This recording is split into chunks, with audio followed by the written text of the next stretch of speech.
Hello à toi Junior, j'espère que tu vas bien. Je suis Abigail, ta Super Booster et bienvenue à Portrait Plus. Dans cette émission, tu vas découvrir des portraits d'entrepreneurs inspirants qui ont révolutionné le monde. Tu vas voir que dans cette émission, ça va te booster, ça va te permettre de croire en toi et à tes rêves. Si je te dis Ford, est-ce que ça te dit quelque chose? Est-ce que ça te fait penser à l'électroménager, à la cuisine, à de l'automobile? À quoi ça te fait penser? Eh oui Junior, tu as raison. Ça te fait penser à une marque automobile parce que Ford est le constructeur automobile américain qui a révolutionné le monde. Et aujourd'hui, on parlera d'Henry Ford. Donc Junior, installe-toi confortablement et reste connecté. Junior, comme je t'ai dit, aujourd'hui, on va parler d'Henry Ford. Il s'agit d'un Américain qui est né en 1863. Il est issu d'une famille d'origine irlandaise et il provient d'une famille assez pauvre. Âgé de 12 ans, son père lui a offert une montre et là, il a commencé à développer sa passion pour la mécanique parce qu'il s'amusait à démonter et à remonter sa montre. De telle manière que son voisinage autour de chez lui, ils ont entendu ses capacités, ils ont entendu qu'il était bon en réparation et il commençait à réparer les objets, les montres de son voisinage. Petit à petit, il a eu beaucoup plus d'intérêt dans la mécanique. Il a commencé à créer des moteurs et petit à petit, il s'est intéressé un peu plus à la mécanique et plus particulièrement au secteur de l'automobile. Henry Ford est vraiment inspirant parce qu'il a créé quelque chose de formidable qui a révolutionné le monde jusqu'à aujourd'hui. Il a créé quelque chose qu'on appelle le Fordisme.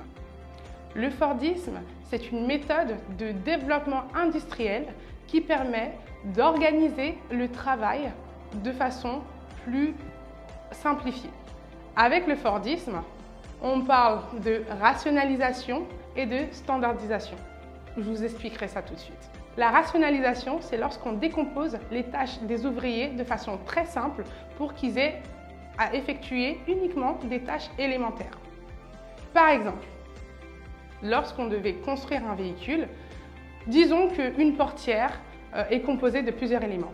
On a l'enveloppe intérieure, on a l'enveloppe extérieure, on a la vitre, on a une poignée. Je dis ça vraiment très simplement. Si une personne construisait une porte, eh bien, avec la méthode de Ford, on passe à 4 personnes. Une personne va mettre l'enveloppe intérieure, l'autre l'enveloppe extérieure, ensuite la vitre et la poignée. Ce qui fait qu'on effectue un travail à la chaîne et que la portière se monte beaucoup plus rapidement. En effet, avec le Fordisme, avant, un véhicule prenait à peu près 6 heures pour se développer, mais grâce à cette réorganisation du travail, on arrive à développer des véhicules en 1h30. Maintenant, la standardisation. Eh bien, Henry Ford met en place quelque chose aussi d'extraordinaire. Au lieu de développer tout le temps de nouvelles pièces pour les véhicules, il utilise maintenant des pièces standards. C'est-à-dire sur un même véhicule, peut-être qu'il va utiliser les mêmes roues et juste changer l'enveloppe du véhicule.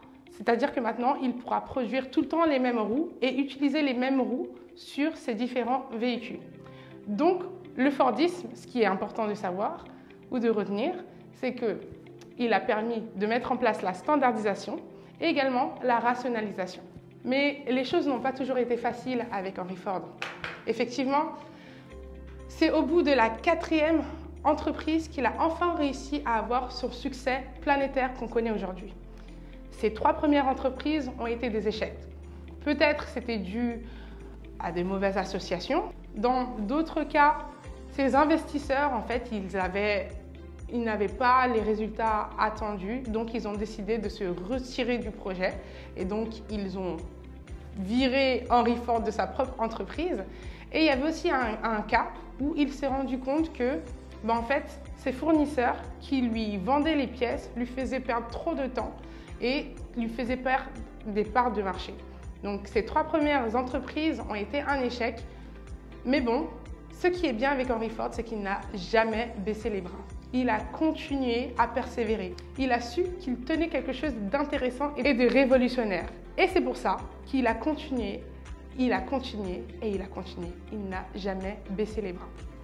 Junior, aujourd'hui, ce qu'il faut que tu retiennes d'Henry Ford, c'est que c'est un entrepreneur qui est incroyable. Grâce à sa méthode de travail, le Fordisme qu'il a mis en place, la standardisation et la rationalisation, aujourd'hui, toutes les industries se sont basées là-dessus pour également exceller, pour également briller, pour également réorganiser leur travail. S'il a réussi à le faire, c'est que toi aussi tu peux réussir à le faire. N'oublie pas, il a commencé avec sa passion. Il a commencé par la mécanique. Aujourd'hui, tu peux avoir une certaine passion dans la danse, dans la peinture, dans plusieurs secteurs. Sache que cette passion-là, si tu te mets à fond, si tu t'en donnes les moyens, tu peux le développer et tu peux créer quelque chose d'immense avec. Donc accroche-toi à tes rêves, accroche-toi à ta passion et sois prêt à révolutionner le monde. Une entreprise qui réussit est une entreprise qui résout un problème. Ici, avec Henry Ford, le problème qu'il a résolu, c'est la production ou la productivité dans les usines. Grâce à sa méthode, grâce à sa stratégie, il a réussi à construire beaucoup plus de véhicules en un temps record. Merci à toi Junior, c'était Abigail, ta super booster qui t'a présenté Portrait Plus avec Henry Ford.